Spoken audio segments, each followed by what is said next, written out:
The Southeast is perhaps more well known for short track racing, but amidst some grassroots classics sits VIR, and that's where we race today as we get ready to watch round two of the Lotus 49 Grand Prix Legend Series. And you'll see it all live here on the Global Sim Racing channel. Hi, I'm Joe Peak, and with me in the booth is Joseph Black. Behind the scenes is our director, Daniel Costello, and he's using cameras provided by Dougie Beard. The last quarter century have seen this venue continue to grow and thrive. Let's get a closer look at it with our track guide. Welcome to Virginia International Raceway. Only a short trip away from the state's border with North Carolina, this track has had the rare blessing of being resurrected from the dead. After closing for a quarter century, once it was rebuilt, it quickly began to draw major sports car series to its halls. The new owners didn't skimp on refurbishing the place either. An impressive 5 versions are available on iRacing with a range between 1 and 4 miles in length between them. With that much pavement, the plethora of corners have earned some colorful nicknames. The horseshoe kicks things off right away with a never-ending double apexer that tends to suck the greedy out into its runoff. Later on, the climbing S's force you to thread the needle before spinning you out into the steep drop at South Bend. Then, of course, there's Oak Tree, which sadly no longer sees its namesake landmark on the inside of the turn, but still retains its frustrating difficulty.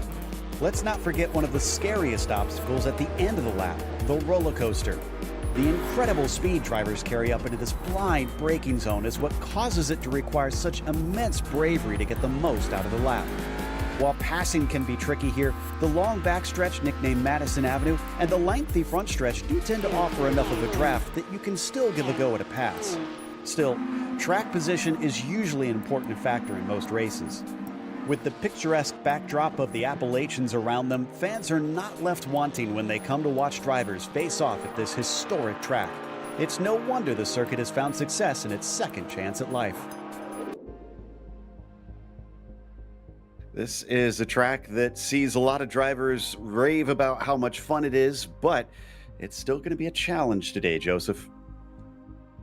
It certainly is. I mean, it's definitely a very, very difficult circuit, especially when you've got some of these older cars that have slightly different characteristics to what you'd be expecting nowadays. The Virginia International Raceway is a 3.27 mile, 17 turn circuit, and well, a couple of them you can merge, the hog pen being one of them, the final corner, and well, the main straight, as it were, is a little bit curved as well. So there's not really any opportunity for any of the drivers to have any sort of layoff.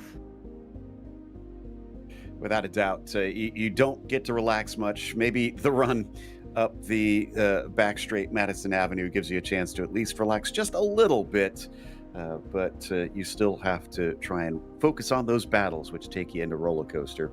Now, as for the championship, now that we've got one round done, does see Andreas Valenteus, with our winner last week, take the top spot. Claridge with second and Cocky in third kicks things off. I don't think we'll see too many changes in that. Verbruggen, though, with fourth place, his consistency has been one of his strengths over the last few seasons, although he's definitely got a lot of speed too. We're just waiting to see when he can maybe challenge some of the drivers up at the very, very front for some potential wins. From there, more so, Zamaloa Hisada with a surprise 8th after some mistakes. Kundelis and Olsen round out your top 10 in the F1 standings. What about the F2 standings here, Joseph? Well, obviously, pretty much a blank slate, but it was a great start for Josephine Becker, who got the season off with a victory. Tobias Harnvey in that second spot, and David Andres Tovar rounded out the top 3. Then Andres Bruno and Jans Carpentier in those 4th and 5th spots. Mats Linden, Manuel Mateschitz, and then Donald Peake, Brandon White, and James Pasquarello had a good start to their season, but of course, it could all change here. Indeed, and they also have a Nations Cup that they run in this series. Ukraine up at the top with Valenteus hailing from there, with Mick representing for England, and then Nicola Kaki in Italy coming in third. So that's how they sit here. In fact, looking down throughout pretty much how we saw those top 10s, it's each of the drivers, what they claim for their country within the sim. But we got to focus on today's race. Joseph, why don't you run us down our race details? Well, it's the second round of 12 here in the Grand Prix Legends, the final round, or the final season of the year, and 19 laps of the Virginia International Raceway is soon to get underway. Open setups, which mean you can pretty much do anything you like to the car within reason, but if you wreck it, there's no spare car to save you. There's going to be a drive-through at 17x and a disqualification at 25. So you've got to keep it particularly clean, especially around Virginia International Raceway. You're trying to push the limits, and you could pick up a few lazy X's, and that can just see you. It can rack up very easily. Indeed, and as we can tell, it is a bit foggy out here. Now, they don't have rain enabled for these cars, so we don't have to worry about that, but very overcast, and I have to imagine that's going to mean that it'll be quite cool as the drivers wrap up their qualifying runs. We're in the midst of that now. They only get 2 laps, and this track does not have much in the way of paved runoff like you see a lot of modern tracks do. So if you wind up off the circuit, it's not just the 1X you need to worry about. You're probably going to be sliding for quite a while on some grass. Yeah, it's one of those where there's not many opportunities for runoff. When you go off, you start lawn mowing essentially, and that is not what you want to do. 4 minutes left in the session, and John Olsen is up to the top of the sheet to 45.7, and we'll see where that stacks up against the rest of the field. A little bit of runoff out of that corner, which you could just see Audrius Valenteus head through as the first few proper competitive times are in, and Nicola Cocky is up at the top, but Togo Hisada takes it away, and hopefully he can kick off his campaign. Yeah. After last week where the speed was there, and for a brief while he was looking at a podium finish, it all kind of slipped through his fingers. Cocky going to try and follow up a third place, maybe topping the timing sheets. Look at how tight it is, though, up at the front of the field with about 0.5 of a second. Valenteus, I suspect, may disrupt that. Let's see what sort of lap time he puts in as he gets ready to cross the line. And it looks like, this might be the start of this lap. Nope, there it is, 1:44.2. And indeed, he goes quickest by 0.5 second. That's a huge gap to have built up at this point in time. The top 5 are the only drivers within a second of his time. So that's an unbelievable time to be setting at this point. And everybody else will be watching that and kind of going, how on earth has he pulled that time out of this circuit? And this is what they're going to try and replicate through, I believe, the majority of these drivers, at least final laps on the circuit. Henry Morse did sneak up into that second place, but he's now 0.4 off Valenteus, and it would have looked like a big gap anyway, because he was 1.8 or 0.18 seconds in ahead of Hisada. So it would have looked like a strong lap time from him, but Valenteus blowing it straight out of the water. We're getting word that not many drivers are showing improvement on this lap, which is interesting. Verbruggen in 5th now. But Hisada bumped down to 3rd, Nicola Cocky to 4th. Kevin Verbruggen actually make that 2nd for him on the 2nd lap around. He's within 0.3 of Valenteus. In terms of drivers trying to catch up to Audrius, that's actually pretty darn close. Usually it is difficult for most drivers to get within that pace. We're still watching Henry Morse now come around to the end of the lap. This is up into roller coaster here, one of the more difficult braking zones. It's downhill, but then he'll get a big compression at Hogpen as he tries to get the throttle down to the finish line. Yes, and at the moment he's been dropped down to 4th place. Mick Clary's setting a good time in behind Valenteus, and Verbruggen going up to 3rd place. Henry Morse looking to disrupt the top 3 and send himself up to the top of the up to the top of the sheets. Valenteus setting the first 43 time. Henry Morse gets a 44.6. That's going to be 4th place for him, but Valenteus just finding even more time on that final lap, and I don't think anybody is going to be able to get anywhere near close. At least not amongst those that are out there still running, because Morse has already used up his 2 laps. We've got Kurt Clapper, he's on his 2nd time lap, first one of 47.0.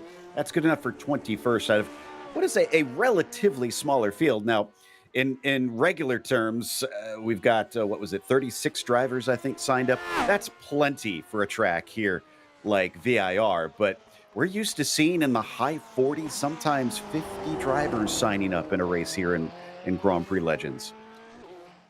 Yeah, it's a surprise, but it provides the opportunity for a lot of the drivers who are maybe further down the field to pick up points while their rivals are away. And maybe it gives them loftier expectations of their season. Maybe somebody who's down in something like 10th place, maybe their rivals aren't here, they can shoot themselves up to the fight for maybe P5, something along those lines. Turning up is absolutely crucial, and this is what these drivers have done successfully. And I believe that might be the last time on the circuit. 9 seconds left to go, and Pablo Rodriguez Joglar is going to move up into 18th place with a 16.4, I believe that was. And well, it's going to be Valenteus who takes that pole position by a huge margin. You're correct. Nobody else was able to get to the line in time. So we switch on over to the race session as the cars start to grid up. And it does, in fact, see Adrius Valenteus take the pole once again. There's no bonus points for that, but track position here could be important. McClarridge will actually start next to him, as late in that session he pops up into second. From there, Kevin Verbruggen is third and Henry Morse in P4. Seb Tixier starts fifth, followed by Leo Sequeiro in the sixth position. Hesada only seventh in the qualifying, a bit of a shocker for him. Same thing with Nicola Kaki down in eighth position. Gary Ho starts ninth. Jack David Spickett was not happy with his qualifying. He'll start in 10th, Joseph. And he'll be the first time in the 45s, but there's a 3/10 gap back to Bill Tyler and another 3/10 gap back to John Olsen. Laust Olsen is in 13th alongside the leader of the F2 pack, Josephine Becker, or at least the leader of that championship. Benjamin Shoko in at 15th alongside Rowley Wallbank, and then David Rossi and the driver we saw just now, Pablo Rodriguez Joglar, in 18th with Gary Quellen and Bjorn Ackerman rounding out the top 20.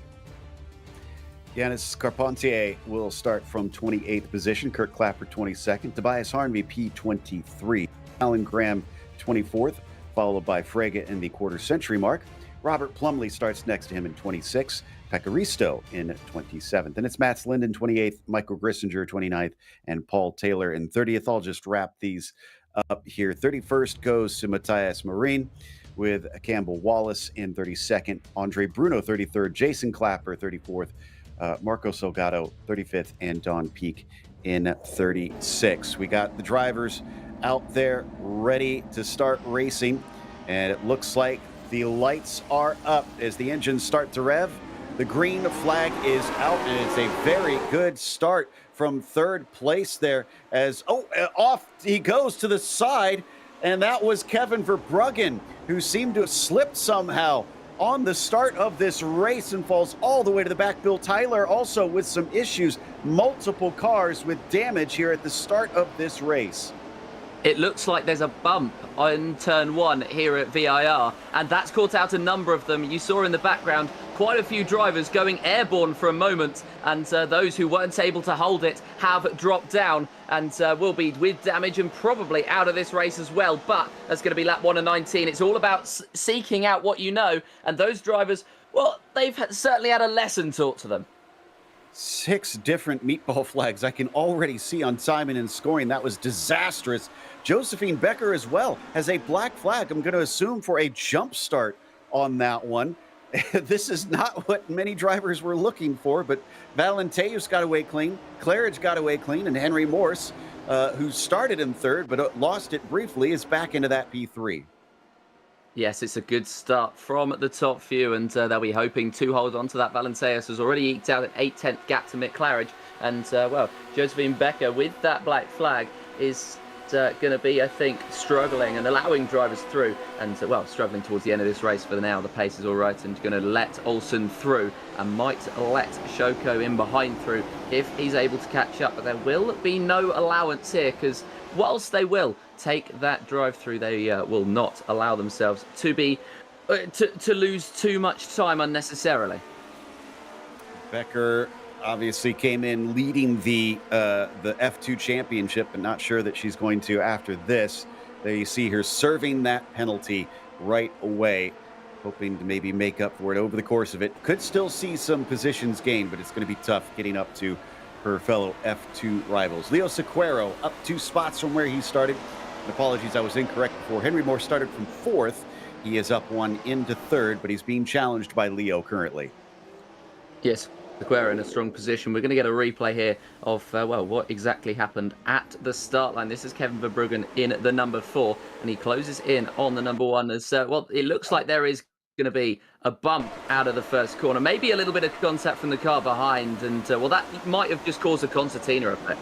I wonder, it almost looked more like he slowed down, that it appeared as though maybe he missed a shift.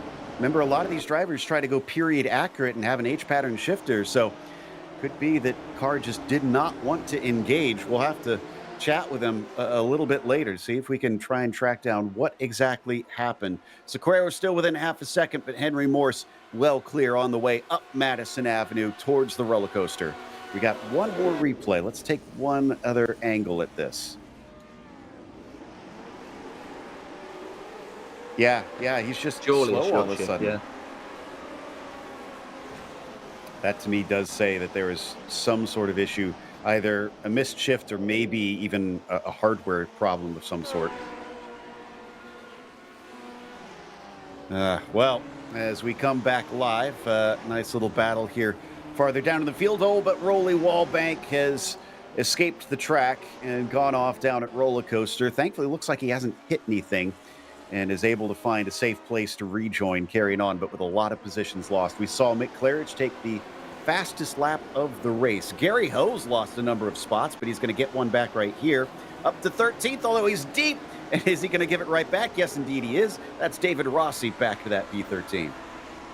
Not sure if he planned to give that back, but he certainly ran wide out of the corner. This is that closer look at Gary Ho's time-specific rig we have here, and we've got the round wheel, which of course they had in those times. None of this, and that's going to be a spin or a half spin that he's managed to save. What a save there from Gary Ho, and he's going to keep going. That's unbelievable. I love that we got to see the hands in real time on how he handled that. Very quick reactions. I'm kind of impressed that he managed to make that stick. And here is a great example of that H-pattern shifter. But look at how much elevation change and how much you experience on this lap. You could see his motion rig just going a little crazy through the S's. You certainly could, and it's going to freak out when you spin, because that's, of course, not natural movement for the car. But that was a very good save there. Togo Hisada here looking for a move on Nicola Cocchi as they head down and then up towards the next braking zone, but just not sensing the opportunity. Cocchi covering it off well enough. And well, Togo Hisada looking decently quick, so is Cocchi, and they've jumped up positions at the start into 5th and 6th. And while Sequeira has dropped off the back of Morse in the last few laps, it's the opportunity for them to maybe take that 4th place and try and continue their momentum. They won't want to stay behind for too long, though, because of the fact that Morse is opening up that gap. Back to Rolly Wallbank. He'll get by Campbell Wallace. That's not an easy pass to make there in the roller coaster, although Wallace looked like he's sporting a little bit of damage on the nose. Yeah, missing that bodywork, so he's going to be struggling in a straight line. Yeah, it's the small effects on the car that can have a big difference, and Campbell Wallace certainly is struggling at the moment. It happened in that first corner. Don't know if we watched on the replays, but there was that nose cone that was just dropped off as they headed down to turn number 1, and it's going to affect the car quite significantly. You can see how early he's having to brake into the corners to keep surviving. But 24th with that damage after 4 laps, that's not too bad. Considering that nose cone was painted white, and looking at the Scottish driver's livery, I think we found the owner of that bodywork, unfortunately. Back down behind Robert Plumley, who also got by him on the exit out of Hogpen as we rode on board. He still has Andre Bruno behind, so this battle is not over as we hop off once again to the TV cameras, climbing up through the snake. It's going to be flat to the floor before they get to the climbing S's. Yes, it is. They're just trying to flow through the circuit, and well, this is a circuit where you can pick up a lot of flow because of the fact that they are pretty much sequential, all of the corners. Bit of a slide there for Mick Claridge, and Henry Morse is going to try and take advantage. It was just riding the curve a bit too much, which in a lot of, particularly the modern cars, you can get away with, but these cars slightly more difficult to head through those sections by trying to push the car onto all the different segments, just because it's so low to the ground. Certainly, and you can see how heavy braking it is coming into the first corner. as Nick Lukaki's going to get by another one. Man, his qualifying really wasn't representative. He's still got a battle behind him. Sequeiro versus Hisada, and Sequeiro's got the inside. Hisada going the long way around through NASCAR Bend. Not easy to do, but he'll hold on to fifth. Will do for the time being, and well, it's a good...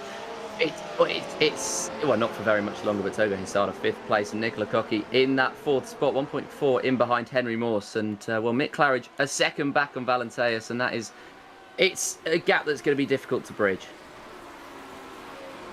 And we know how high the competition is at the upper levels here in the Grand Prix Legends. So yeah, as soon as someone gets a position, it's going to be tough to get that one back. Down to Hoglar. Look at this train of cars. That's Gary Quellen in front of Laust Olsen as well. And then David Rossi not too far behind. They'll come up to South Bend. Oh, just in front of them. Look at that. Hoglar on Quellen, trying to see if he can make a move on the outside coming into the oak tree. He could cut back, though, as he tries to late apex it. And he just gets a decent runoff, but not one that's going to allow him to blast past. Now we get the slipstream, though, Joseph. Let's see what this does. This is a beautiful view of the overtake, and well, the cars ahead are going side by side as well. And well, this straight is going to be sort of a neutral zone, as they were right in alongside each other, but they managed to stay alongside each other all the way down because they had no slipstream effect anymore. So it was completely neutralised, and it was 2 by 2 by 2 for those positions. And in the end, it was Jogler who made his way up into 11th place. Olsen made his way up into 9th, and it was Quellen and Ho who was side by, or Quellen who was alongside Jogler, and it was Ho and Rossi who was side by side for that 13th spot. And we head on to the 6th lap now, and these fights, they are very, very clean at the moment, and we're hoping they're going to continue that way. As never mind, Gary Ho has just had a look on the inside, and well, Gary Quellen has gone round. That is one of the most instant commentator curses I think I've seen in a while. Quellen gets the worst of it. Ho may actually have a bit of damage as the car squirms on the way to NASCAR Bend. I was going to say Ho had lost positions early in the race and was making up for them, but maybe was just a bit too eager. Now Kurt Clapper just behind, up 7, trying to take another position. Jason Clapper behind Kurt is up 18 as Jason did his traditional non-qualifying start. But Gary Ho, not phased by the contact, has set his sights on Frega. Yes, he certainly has, and well, he's having a look as his Togo Hisada, he pulls alongside Nicola Koki as they head down towards the next braking zone. Of course, this incredibly long straight to the braking zone is a while away, so they will remain locked in battle. And Togo Hisada trying to sweep around the outside. He's allowed the space, he's allowed the racing line, and he's managed to make his way through. Is this the door open for Sequeiro as well? No, it's not, but Togo Hisada with a very well managed move, and he's up into 4th. Impressive stuff, and I'm glad we got away clean because those are two fierce fighters in there. Bjorn Ackerman, in the meantime, I think was caught up in that opening incident. No, he wasn't, actually, as he's way up the order. He's in 11th, so he took advantage of those cars going off, but he has a mistake down at a hog pen, and off he goes into the grass. Thankfully, keeps it pointed the right way, while David Rossi goes past him, struggles to get the car to put the power down, but eventually he's off on his way in 12th. I think every one of these drivers will be begging we go off and watch somebody else because of the way that this seems to have gone. Every time we've watched a driver over the last couple of laps, they appear to make a mistake not long after. Santiago Frega then in this 14th spot. And, well, he's got Kurt Clapper and Gary Ho for company in 15th and 13th, respectively. Gary is making that time back up on Ackerman, and he has made his way into 1/10, or 1 second, and never mind, he's gone off the circuit again. There's been a few mistakes brought out from Gary Ho today. 2 of them have pretty much been brought out as a result of me saying something about him. He's dropped down now to 16th spot, and he's going to have to make that work again. To be fair to you, this is one of the tougher tracks in all of North America, so I'm not too surprised that we're seeing so many drivers make mistakes today. Gary Ho, one of the latest. Now back to Jason Clapper versus Kurt Clapper. Not a battle, surprisingly, that we see all that often. Looks like Jason going to try and add Kurt to his tallies up to 19 positions gained. And he could do it here if he gets a good enough exit out of the famous Oak Tree corner onto Madison Avenue. Both of them about even on the throttle. Just managing to nullify each other, so it's all going to be about that slipstream picked up by Jason Clapper, and he does pull alongside, and it's Clapper versus Clapper, and of course it's going to be Clapper that comes out on top, but Jason with the downforce advantage, and he's made his way through. Easiest bet we could ever make, but Kurt Clapper, it looks like he lifted a little bit to kind of facilitate that. I think he was not interested in fighting that too hard. Rolly Wallbank now ahead of Robert Plumley, and that puts Rolly up into 21st. Still down 5 from where he started this race. Plumley, though, up 4 from towards the back of the field. And there is always fierce fighting up and down the order. It doesn't matter if it's to try and decide second to last place or for the win. Drivers here will fight hard. But for first place, Mick Claridge can only fight so hard. He's kept him honest, but Valenteus has not allowed him to get closer than the 0.6 of a second. But I have to admit, Joseph, watching Audrius, since we haven't really since the start of the race, the car is very on edge. He's testing the limits of this track.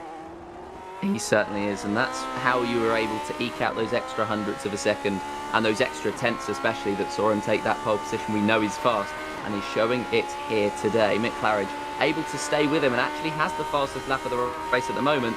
So, well, he's trying to stay within range at the moment, but Valenteus, the more he pushes, the more he's forcing Claridge and Maurice to push as well. There's a gap of 4 seconds between Maurice and Hizada, showing that these three really have a measure over the rest of the field. And, well, Valenteus leading the way. And I think it could be a case here where Mick Claridge is just watching and learning from Valenteus, and he's going to get quicker over the course of the next few laps. As well, maybe there's some corners where he loses time, Valenteus gains time, and he's going to spot the braking zone. So it's all a learning opportunity for the number 5, and well, it's one that he could learn from and grow from towards the end of this race, as he senses where Valenteus is a bit slower. Absolutely. Best drivers are always learning each and every lap, every corner. I find it interesting, too, that Valenteus, Claridge, and Maurice, we got a trio there, and then you hop behind them, it's Hizada, Kaki, and Sequeiro. So kind of 3-car groups that have formed up at the front of the field. I wonder if the slipstream is allowing some of those cars behind that are close on pace to stay tight to the gearbox of those ahead. Yes, it's about staying close at this point for the drivers. So that is why they've tried so desperately to do so. Togo Hizada trying to close in on Maurice, but there's not much that he's going to be able to do in the number 2 car, apart from closing on the lap car that's just ahead of them. But yeah, at the moment, 4, 5, and 6 are locked in battle. Nicola Cocky and Togo Hizada have barely let each other go away, regardless of who the driver is ahead for the entire race. And it feels like, while Togo Hizada was the quicker driver while he was behind Cocky, it's now the roles have reversed, and so has the pace advantage. That's Kevin Verbruggen, who kind of, I guess, started the big incident there at the first lap, who is finally back on the track and just kind of letting these cars lap him. He does not want to influence this one. Kaki is very much on the limit, as we've seen him have a few little offs the time that we've been watching this second group. He clearly is antsy to try and get back into this 4th position past Togo Hizada. He knows that Togo might be another championship rival here, and he'll want to finish ahead. In the meantime, Claridge, putting pressure on Valenteus. I was not expecting this. Made an attack coming down into the horseshoe, was not able to make it work. But for the first time in a while, Valenteus is on the back foot. Yeah, he's under a lot of pressure at the moment, and we have seen drivers come under pressure and crumble. Well, take, for example, Togo Hizada last round, but this is now the opportunity for Valenteus to try and defend and try and soak up all that pressure from Claridge, but the pressure is very, very much on at this point in time. Lap 10 and 19, we've just ticked over the halfway mark, and Mick Claridge is looking the quicker of the two, but Valenteus has the track position, and so he is in a strong place where he can try and defend. And I'll be honest, I feel like Henry Maurice has a great opportunity in his hands here. If Mick gets close again, the two start battling, this might be the best chance for the 6 car to try and steal the win away from the two while they're distracted with one another. But he's not close enough right now. He's going to have to get much tighter to the gearbox of the number 5. And we're past halfway into this race. So opportunities will continue to dwindle for the green number 6. Yeah, they will, and well, of course, now is a great opportunity to just settle in. I think the start of the time where he's going to want to worry about making an overtake is around lap 13, lap 14, with about 5 laps to go, when he starts to realise that he has to not just make it past one car, he has to make it past two, and they're two very quick drivers. Leo Sequeira has lost these positions to two drivers. It's two equally quick but very different drivers, Tiasada and Nicola Cocchi, in those 4th and 5th places. Poor qualifying, and they're trying to make up for it. I don't think the podium's going to be on for them today, barring any mistakes, and well, judging by my record, that sees one of these drivers go round, and that's why we switched back. But no, I mean, it's 4th and 5th wouldn't be a bad result in the wild grand scheme of things. They clearly aren't as quick as these top 3 around Virginia International Raceway, and well, you can just pick up any points. That's what championship winning drivers do. It's all about that consistency. That was Paul Taylor off there in the left hook. Not sure what caused him. There he is in the background once again. Car trying to get back onto the track. That was the second time in 2 laps that Mick Claridge looked his strongest coming down into the first corner, though now he's much tighter this time, coming up through the S's and over South Bend. Maybe he could set something up into the roller coaster. Maybe that's what he's thinking about here. Let's see if he squares it off. No, he does not enter as wide as I thought he was going to into that right-hander, and that looks like it loses him just a little time on Valenteus. Could there be a case to say that Mick Claridge is being very patient and actually waiting here for Valenteus to make a mistake and then trying to make his way through? We will see, as he does actually pull alongside Maybe down not. the straight. So never mind, maybe not, as he pulls to that inside, but he doesn't seem keen to make the move. Valenteus seems very keen to defend, so he's opening up chances for Mick Claridge here, and well, that was a moment of fear, I'm sure, for Aldrius in that first place. But Mick Claridge just trying to force that mistake, I think, out of Valenteus. He didn't seem keen on the move, but pulled alongside just because of the overspeed, and he didn't want to invite Henry Morse into it. And down every straight he is gaining. I think the setup he's got is allowing him to just pull alongside Valenteus at every available opportunity. It's going to be later braking for Valenteus here, but is Mick Claridge able to sweep his way through? Not at this point in time, but it's a move that is potentially on very soon. He's oh so close, just can't seem to get fully side by side into the corners. But yeah, it seems like Mick is poking and prodding. And you talked about the fear that Aldrius has. He's scared enough that he's been forced to go defensive in a number of corners at this stage. I think that he is thinking maybe a bit rearwards towards the end of this race instead of just focused forward, and that is continuing to slow them up. Henry Morris is now within 0.4 of a second of Mick Claridge. Ooh, who's looking good coming up through the S's once again, seeing Valenteus bobble as he climbs up the hill. Yes, and well, there was a little bit of airtime for these drivers as they headed through that section, and well, Mick Claridge not opening up that exit. Valenteus, though, getting the chance to and try and extend his gap. He knows that he's slower down the straight, and Mick Claridge knows that he is faster, so Valenteus trying all he can within the laws to defend this position, but there's only so much he can do, and Mick Claridge is going to pull alongside once again. I think he wants to make the move before the corner, and into the corner he gets a bit more tentative. That's where Aldrius has the pace, and so Mick Claridge is just trying to set it up on all of the corner exits, and at the moment he remains in behind for the time being. But yeah, Mick Claridge he's setting up these moves, he's setting up the opportunities. Valenteus has managed to ward off every single one so far. Oh, but this time it was Mick that made the mistake, and here comes Henry Morse. I said he could spy an opportunity. This is the best one he's seen yet. Oh, but he lifts. I'm shocked at that. I thought for sure Henry Morse was at least going to try and see if he can snag P2. I mean, it did feel as though he would. He got the best momentum out of the final corner, but no, Henry Morse did not make his way through, and well, it does feel like a missed opportunity for the number 6 to have gotten through on Mick Claridge and to have allowed himself to fight with Valenteus. I think there's a bigger picture. I think Henry Morse is playing 4D chess here, as he feels as though Mick Claridge and Valenteus, they're going to fight hard, and maybe they're going to run each other wide out of a corner, something like that. Mick Claridge has run himself wide out of a corner, and Henry Morse is going to pull alongside the number 5 now, the later into the braking zone, and well, that's the move we were speaking of. Wow, so had a nice easy pass to take that P2, but it is 1 second, as you can see right there, up to the number 1 machine. So we already know that Mick seems to be a little bit quicker at this stage than Valenteus.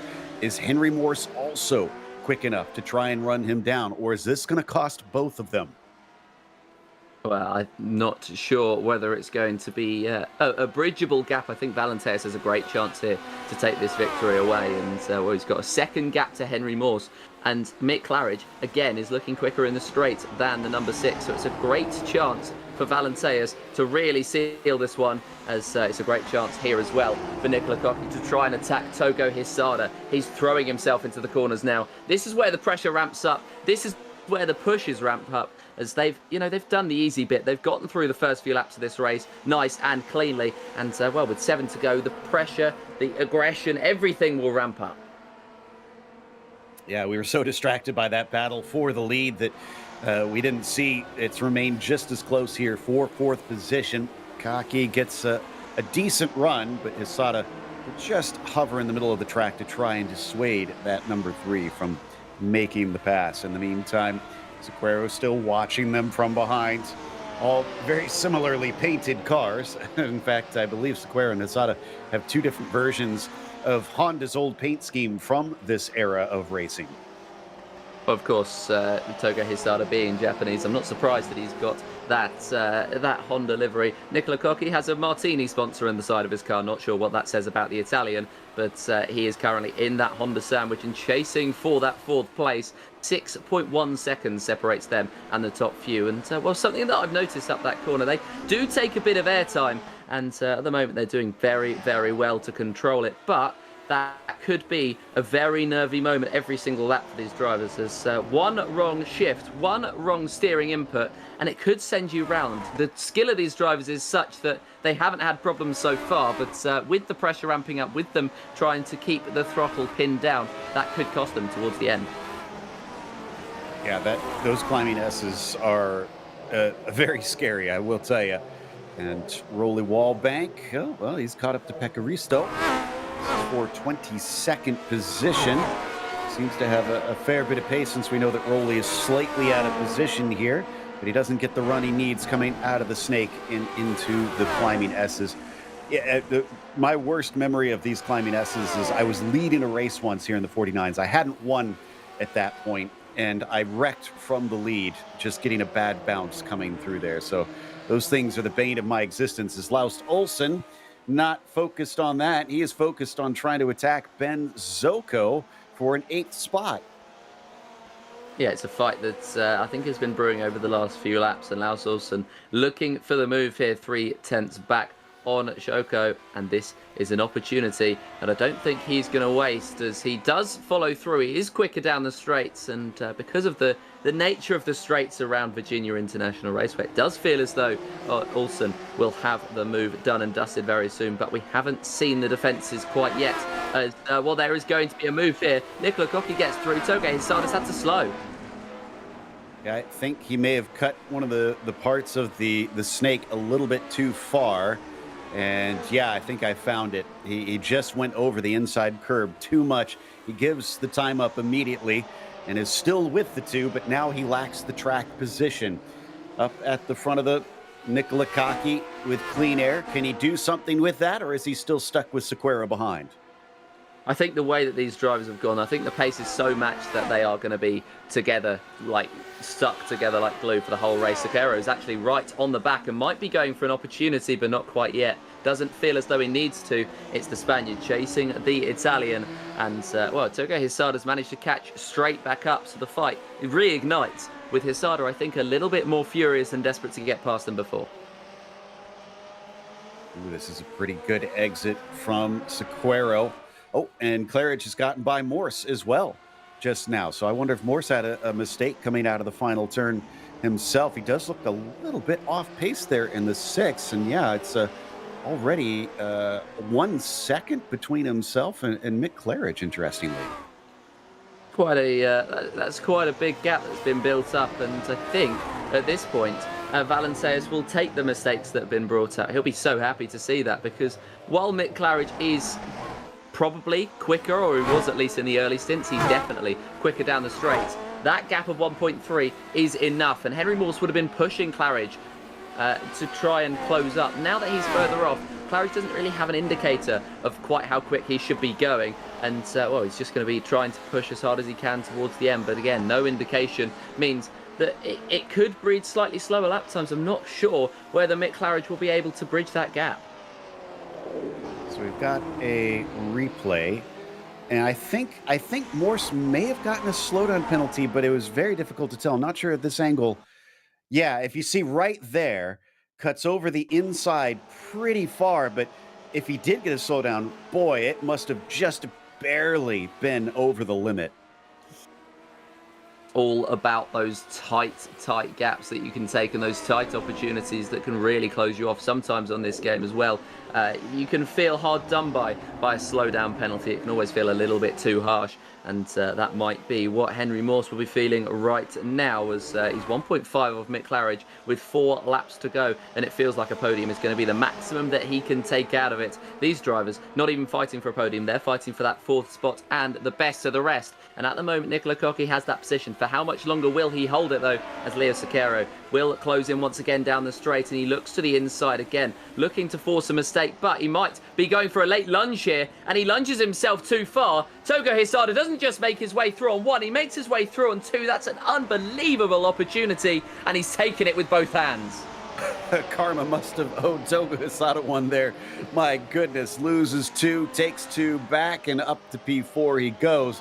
Sacchero with an ambitious move, and Nicola Cocchi paying for it along with that number 7 car up ahead of them. I think that is lap traffic, because they've lost about 6 seconds up to the leaders in front of them. In fact, speaking of, there is Andreas Valenteus. Now this might have a factor. We saw a couple of lapped cars. There's Don Peak, who's trying to stay off to the side, it looks like, and stay out of the way, pulls over, allows our leader through. Not everybody is going to be in a position to be able to kind of let them by that easily, though.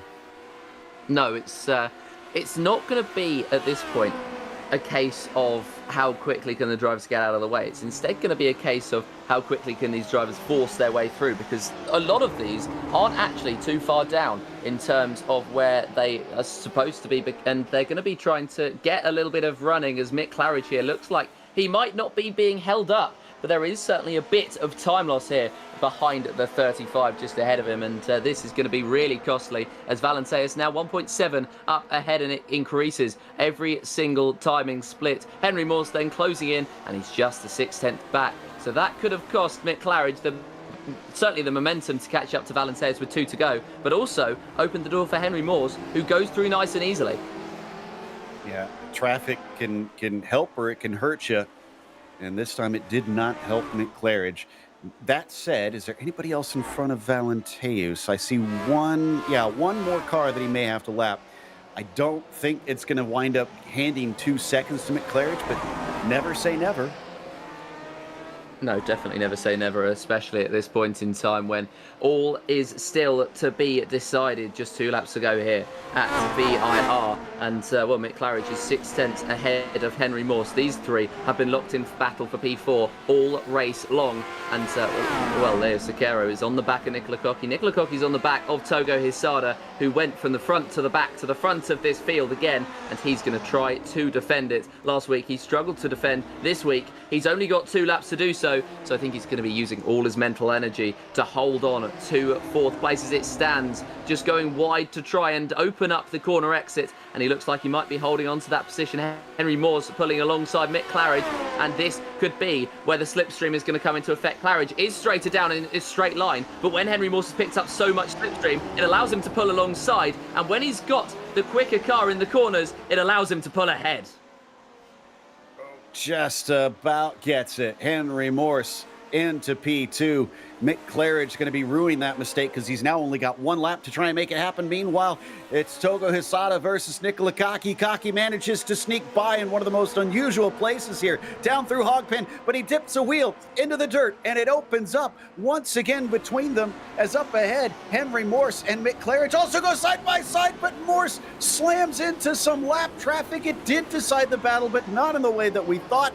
Meanwhile, a slide from Nicola Cocchi tips Togo Hisada, and Sacchero picks up the spot after Togo has to save it.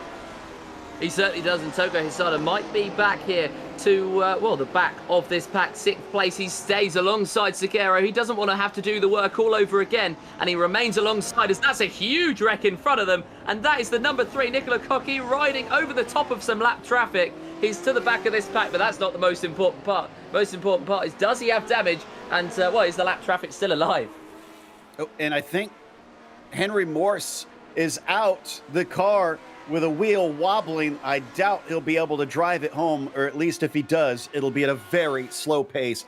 No podium for Henry Maurice today. Up at the top, it is Valenteus leading as, Maurice just got a black flag, interestingly. So that must have been for incident limits. McLaren second. Seguero is the one that moves into third. Hisada is close behind him. We could still see a change for that final step of the podium. There's another car off course. What is happening? Everybody losing their minds at the end of this race with cars off track, left, right, and center. But Valenteus kept a cool head in the midst of it, defended and had the pace. He takes win number 2 of the season as he comes to the line. Meanwhile, behind them, Seguero versus Hisada is going to come down right to the end. In fact, Cocky is still close in there. It's going to be a slipstream battle. Is this enough for Hisada to steal it away? It'll be extremely close. He's got a little bit of speed. They come to the line. Who is going to get there first as they cross? Hisada will finish in P3 by 1/1000th of a second. You will most likely never see anything like it, as there's a little bit of contact. Virginia International Raceway has seen a whole host of, drama, especially in the last few laps of this race. Cars all over the circuit and sometimes off of it and into the grass. But that is incredibly tight to the finish of this race. Jason Clapper's going to pick up 9th place, and Joglar is going to pick up 10th. But, every position in today was all still to be decided, and it's still to be decided further down the field. Yannis Carpentier on at the outside, but he's just been squeezed out. This has been incredible drama. It's Robert Plumley in front of him, who is now up 8 positions. Frege as well has gained that many as they will wrap that race up. I mean, it wasn't without excitement during the race. That was a pretty good race, but the ending was absolute fireworks. As, Carpentier adds to the fireworks with a little bit of craziness there after the finish line. Alan Graham, I think, going to be amongst our last drivers to finish on the lead lap. Harnvey in P23, going to be the final car to complete all 19 laps of this race. Well, interviews are going to be interesting here as Valenteus takes the win and Mick Claridge is going to come home in second. Toga Hisada barely getting onto the podium over Leo Seguero, who I kind of feel for. He ran a great race today, but only gets 4th. Nicola Cocky was P5, as it was John Olsen in 6th and Ben Zocco in 7th. A bit quiet for them, though great results. Laust Olsen, P8, Jason Clapper, 9th, and Pablo Joglar will round out your top 10. It will, and that's where most of the drama has been. So a lot of these names we won't have seen much. David Rossi in 11th and Bjorn Ackerman in 12th. Gary Ho was certainly a name we saw a lot of early on. In 13th place is where he finished, and Kurt Clapper down in 14th. Ho and Quellin had an incident, both the Garys in 13th and 15th. Josephine Becker doing well to recover to 16th after a black flag early on. Santiago Frege then in 17th, and then Robert Plumley, Yannis Carpentier and Rowley Wallbank rounding out the top 20. From there, 21st goes to Pekka Risto. You've got Alan Graham in 22nd and Tobias Harnvey 23rd. Then we get to the lap down cars. Henry Maurice did not complete the final lap. Real shame considering how much pace he had. Michael Grissinger was 25th and Campbell Wallace was 26th, and it was Mats Linden 27th. Don Peak also getting involved in an incident there on the last lap as Andre Bruno was 2 laps down, 29th. Paul Taylor was in 30th, also 2 laps down. And then from there, 31st goes to Kevin Verbruggen. Not going to be happy with himself, winding up 7 laps down. Bill Tyler, Adina, Seb Tixier, David Spickett, Matthias Marine, and then Marco Salgado also did not finish this race, unfortunately. I really hope we get a couple drivers in to chat to after that one. No doubt Mick is usually one to join us. It looks like we do have Nicola Cocky, who came home in 5th and should give us an interesting perspective on things. Nicola, that battle for what was P4 for much of the race wound up being for a podium, but tell us about what your perspective was like out there. Hi guys, I don't know. I think I've been pretty unlucky this race, but I also been kind of lucky the previous race, so it's kind of evening out anyway. But yeah, it's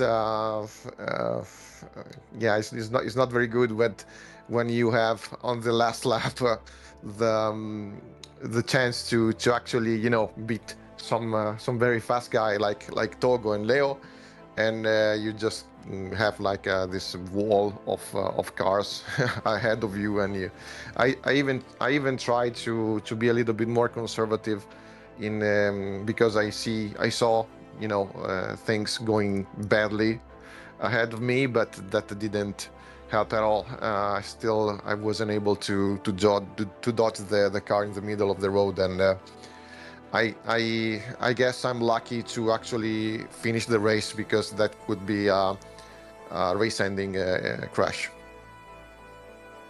Yeah, a number of drivers wound up having race-ending crashes very late in this one, but you were part of a group of 3 there, as you were talking about, and the top drivers in P1 through 3 were also stuck in a group they couldn't seem to separate.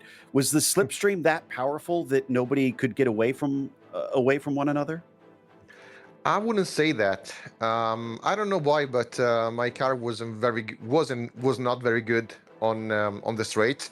Maybe because I was doing badly the traction on the hairpin, or maybe I did my aerodynamic setup wrong, which is very hard in 49 because you have no wings.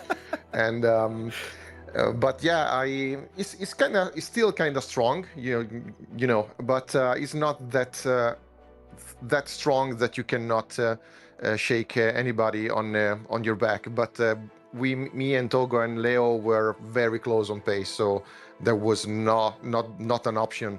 You saw almost all the overtake was because of some mistakes, because in this track is very narrow, it's very hard to find a space to actually do it. I kind of focused a little bit of my braking, and that helped a lot, because I think I was a little bit better than my opponents around me. But yeah, this track is super technical, super hard, super difficult to actually stay in the track, almost impossible to pass without the guy in front of you going for some mistakes.